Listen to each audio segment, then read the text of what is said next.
Maayong buntag sa tanan. Greetings from Cagayan de Oro City. It's such a joy to know many of us are still longing for spiritual food through this virtual platform. It's a testament that there's more to Facebook than just scrolling around. It's been about 17 months since the last face-to-face worship, and suddenly now, we're in the last months of 2021. So praise God for waking you up on this Christ the King Sunday. May the Spirit ready us for the Word today. So to start with, I want you to imagine yourselves as if you know how to fly a plane. Let's say the GCI-PH Airlines Airbus. So you start its engine and switches, the controls, and you're ready for takeoff. And you find this bumper sticker around saying, "God is my co-pilot." Would you pick it up, the sticker, and stick it somewhere? If yes, why? If no, why not? It sounds inspirational and spiritual too, in a certain extent. However, I'm sorry to say that it only applies on the surface, because digging deeper, that statement reveals a lack of understanding about the true Christian life. Because if God is only a co-pilot, then He doesn't set the coordinates, the altitude, nor the speed of the flight. He is just a helper to our goals when we hit some turbulence, or a substitute when we need some rest. If God is a co-pilot, we cease to be His followers, and we want Him to follow us. Truth be told, does this sound familiar? Then Pilate entered the headquarters again, summoned Jesus, and asked him, "Are you the king of the Jews?"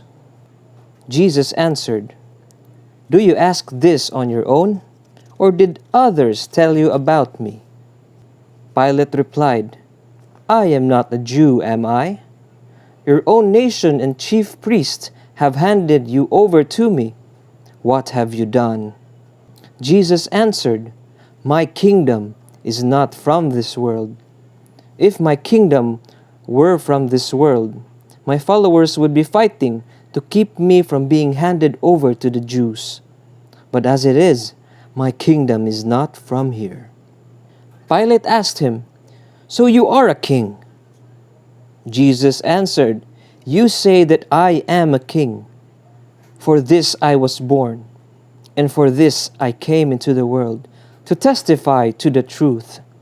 Everyone who belongs to the truth listens to my voice." Today, let's combine this co-pilot theme with the RCL scriptures in portions of John's Gospel.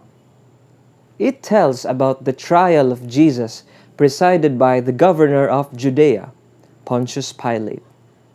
So with a bit of a wordplay and a bit of a dad pun, let's call this message Co-Pilates. You have my permission to groan.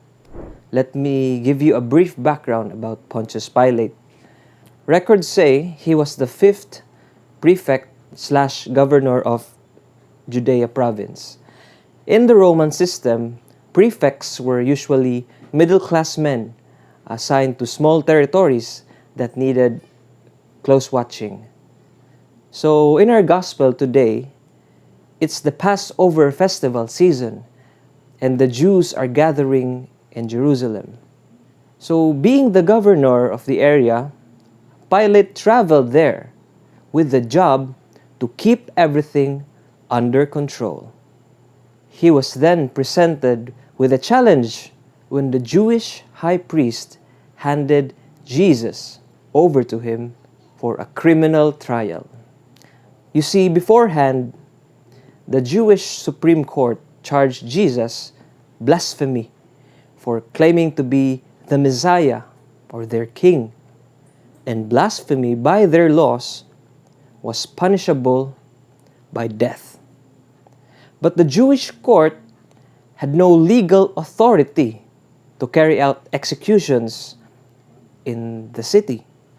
No, the authority belongs to the Roman local government unit at that time.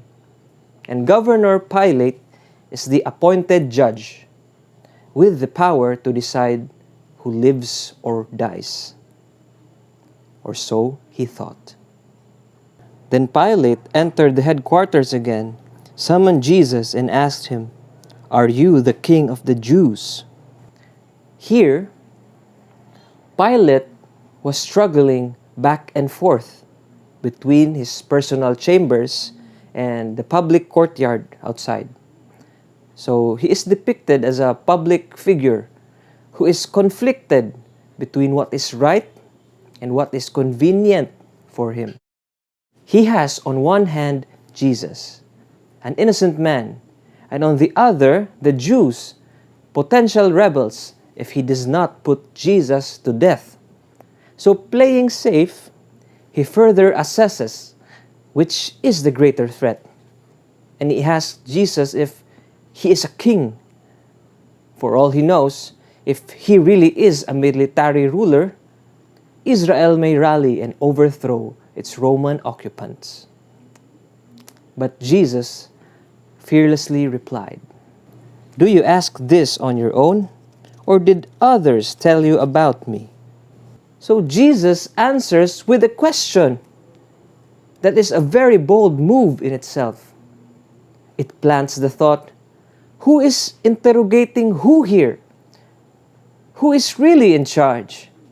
Not only that, it highly reveals that Pilate, like many politicians, is pressured by the people, pressured by the need to be para sa masa, maybe for a good career track, perhaps even to get promoted in the future.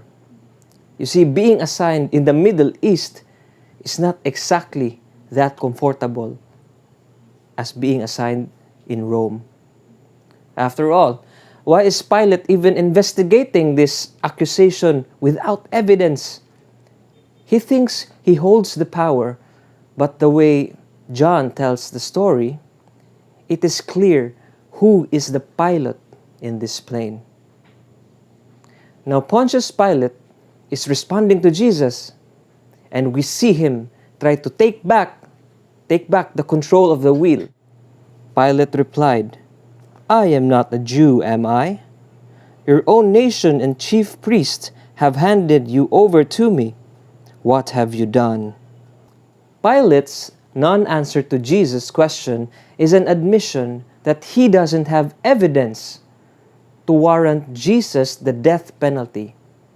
He seems to be saying, this is not between you and me. He's also trying to reestablish that he is the one in authority, not Jesus. So then he asks another question as a thinly veiled threat. So what have you done? Jesus' answer once again shows his pilot skills. Jesus answered, "My kingdom is not from this world. If my kingdom were from this world, my followers would be fighting to keep me from being handed over to the Jews. But as it is, my kingdom is not from here." Jesus now takes the opportunity to teach Pilate something that remains beyond his comprehension. Instead of answering the question of whether or not he is a king, he talks about his kingdom, which doesn't play by the same rules as Pilate's idea of a kingdom filled with chariots or castles.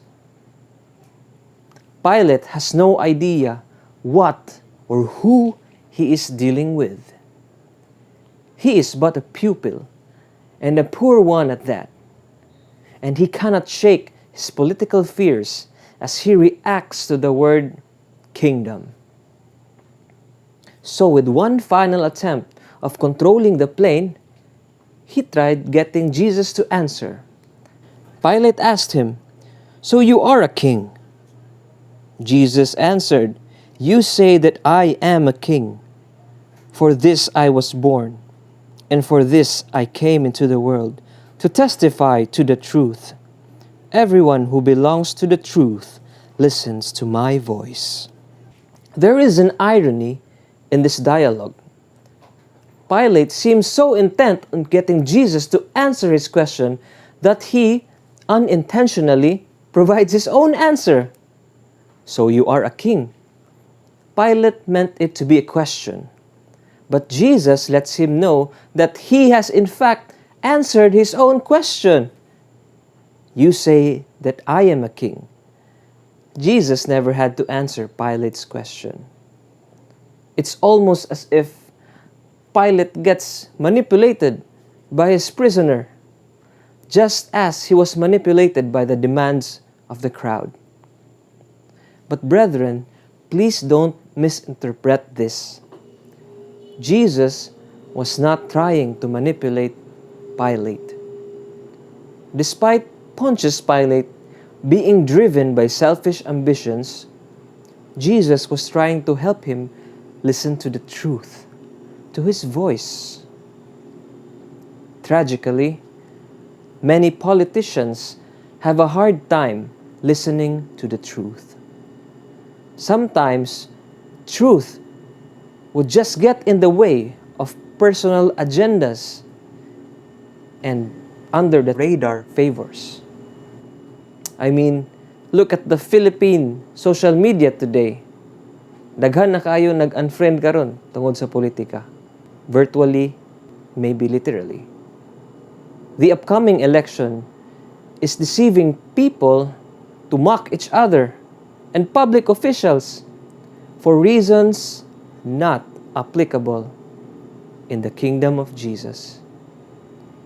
Brothers and sisters, let's learn from Pilate's mistakes. He listened to the voices of the crowd rather than paying attention to the truth, even if the truth was standing so close to him.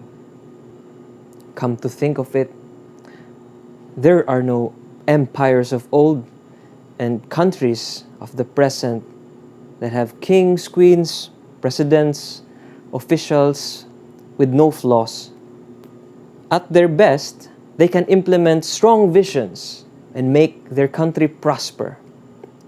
But at their worst, they can cause corruption, bloodshed, poverty, and chaos.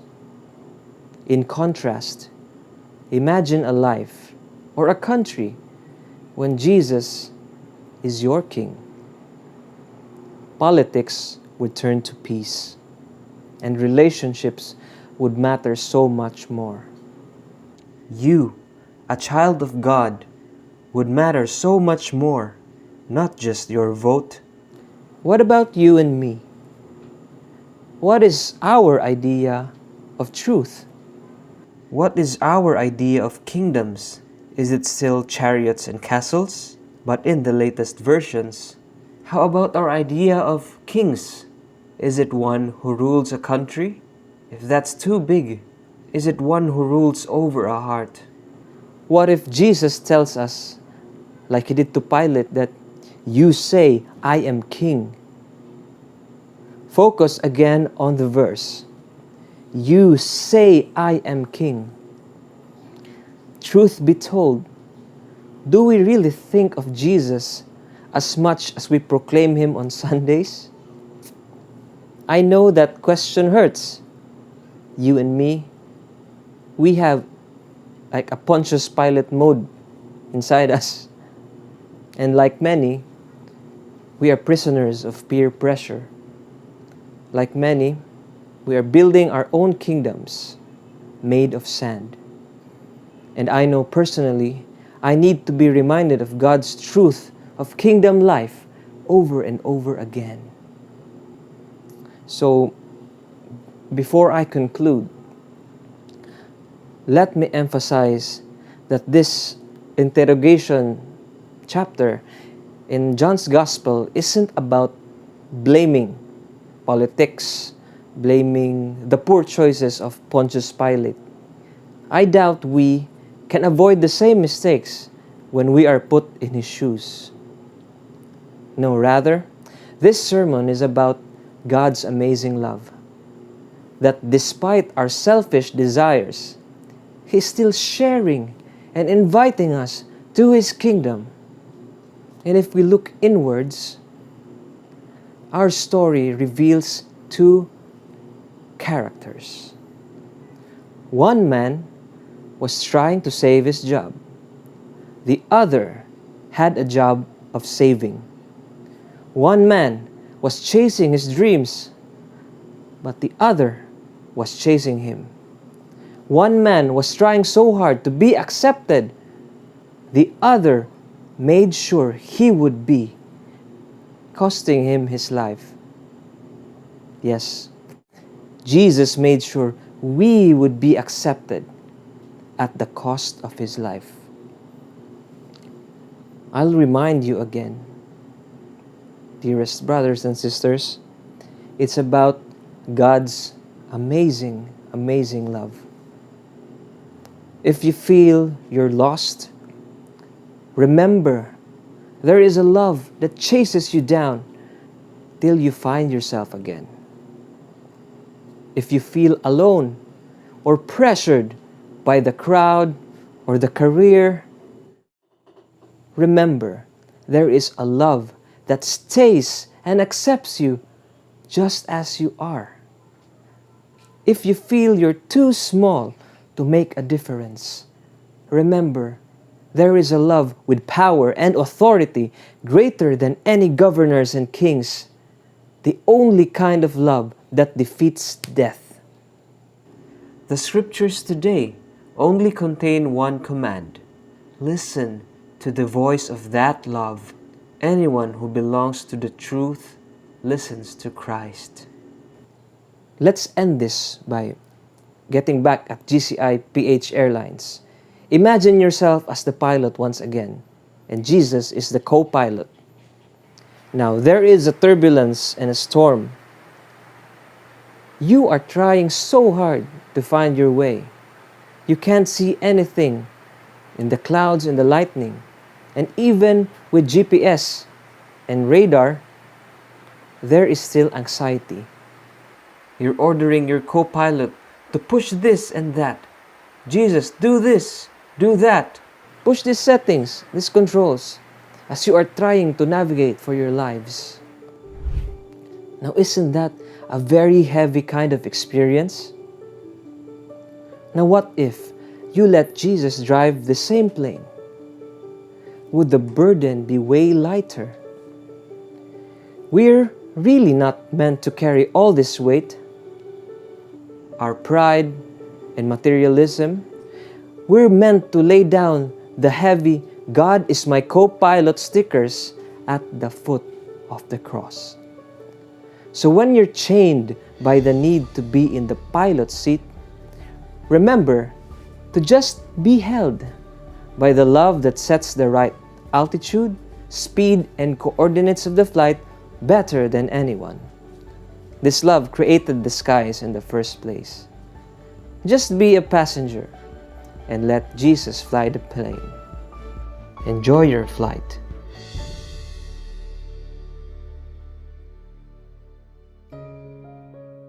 Whether for us it has been a week of plenty or one of scarcity, whether it was one where we loved our neighbors or one filled with self-interest, whether it was a spirit-led one or a tiring one of running in circles. No matter how your previous week went or the weeks in your past, present, and future, there will always be the invitation to come to the table. Jesus was there with Pilate 2,000 years ago, and He is still here right now, inviting us to listen to His still small voice. Anyone who listens to His voice belongs to the truth. Let's commemorate the truth by praying for and partaking the elements. Dear Lord, as we break this bread, we remember how broken we are. But you gave us hope when you were the one who was broken for our sake, nailed on the cross. In remembrance of your sacrifice, we partake of this bread symbolizing your body, the bread of life.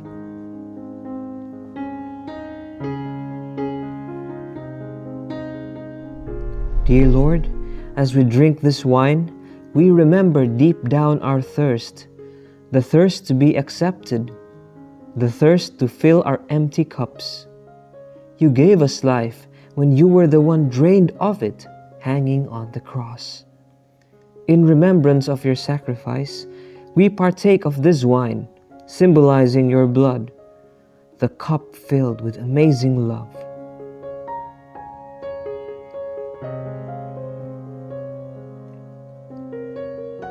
Brothers and sisters, may you always be drawn to His invitation into kingdom life. And remember, if that kind of place is your destination, then you have to board a plane with King Jesus, as your pilot. Maayong buntag sa tanan.